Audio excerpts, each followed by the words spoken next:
নমস্কার বন্ধুরা, কেমন আছেন? আশা করছি ভালোই আছেন। আজ আমি বানাবো মাছের মাথা দিয়ে টমেটোর টক রেসিপি। তাই আমি টমেটোগুলোকে কেটে নিয়েছি আর একটি মাছের মাথা নিয়েছি। মাছের মাথাটি হলো 4 ভাগের 1 ভাগ। বাজার থেকে বড় একটি মাছকে কেটে তার 4 ভাগের 1 ভাগ এনেছে। এই মাথাটি দিয়েই আজকে আমি টকটি রান্না করব। তাই মাছের মাথাটিকে ভালো করে নুন আর হলুদ মাখিয়ে নিচ্ছি। এখন কড়াইতে সর্ষের তেল দিয়ে মাছের মাথাটা ভালো করে ভেজে নেব।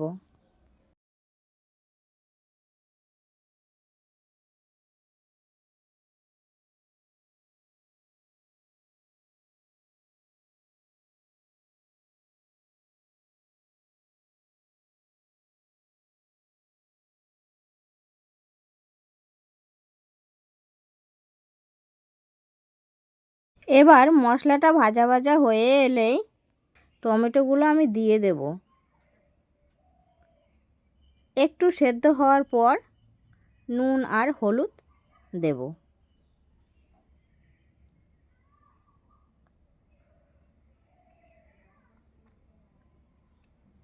এইবারে দিয়ে দেব কাঁচা লঙ্কা। কাঁচা লঙ্কার ঝালটা যদি বেশি দেওয়া হয় তাহলে বেশি ভালো লাগে। আর এখন দিয়ে দিচ্ছি ভেজে রাখা মাছের মাথাটা এইভাবে ভেঙে টমেটোর টকের মধ্যে দিয়ে দেব। এবার আস্তে আস্তে জাল দিতে থাকবো। একদম শুকনো শুকনো করে নিতে হবে। দেখুন, ঠিক এই রকম। জাস্ট অসাধারণ লাগে খেতে।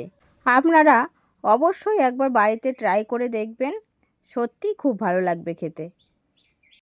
একদম শুকনো শুকনো করে নেব। হয়ে আসছে প্রায় আমার। এই দেখুন কি সুন্দর হয়েছে। এবার আমি একটা প্লেটে তুলে নিচ্ছি। তো বন্ধুরা, ভিডিওটা কেমন লাগলো অবশ্যই কমেন্ট করে জানাবেন।